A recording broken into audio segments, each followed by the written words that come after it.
It just hasn't worked out that way. I got a question about Bill Clinton Sure. for you, Zerlina. Why was he so combative in that interview? Why didn't he just say, hey, listen, it's a different time.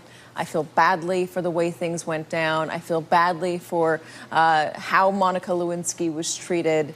I'm sorry. Because I didn't write the talking points for the interview beforehand, because that's what I would have encouraged. Talking points no, but I would have encouraged him to show more contrition. I think that the entire tone of the interview was he was in a defensive posture from the beginning, and so when he feels like he's being attacked, he sort of led with his defenses as opposed to saying I'm sorry, and then sort of articulating maybe the differences that he sees in his set of facts versus the cases that we've been talking about in the Me Too movement. I would say, though, is that the critics of the Me Too movement often say, you know, the cases of Harvey Weinstein and all these other cases are not the same. Yeah, that's true. What Bill Clinton did in the 1990s is different from some of these other cases. It's a spectrum.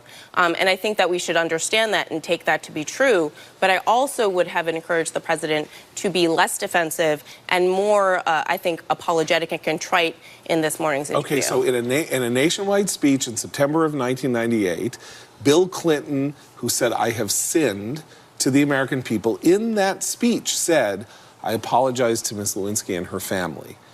But I guess he didn't mean it, because all he would have had to do this morning was say, as I said at the time in September 1998, I apologized on nationwide television to Ms. Lewinsky and her family. He did say that.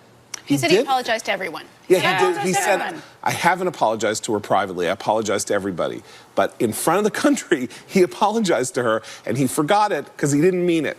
He didn't mean it when he said it. I mean, that's he was like just trying to save decades his eye. ago. I'm going to give him the benefit of the doubt on that one. But I do agree with you that he could have articulated it and showed more contrition and said, look, I'm sorry. And I think that's just a general rule for apologies across the board, not just in this context. And you context. can acknowledge that the times have changed. Right. And we are looking at workplace sexual harassment in a very different light than we did back then. Right. And Monica Lewinsky has been a remarkably, you know, sort of pacifying figure in this country. She didn't go at him. She didn't want him prosecuted.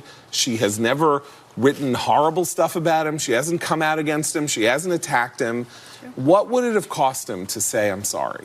She's the victim, certainly, in this, and the way she was treated afterwards. Beth, John, and Zerlina, guys, thank you very much for a spirited panel today. To those of you out there wondering if I'm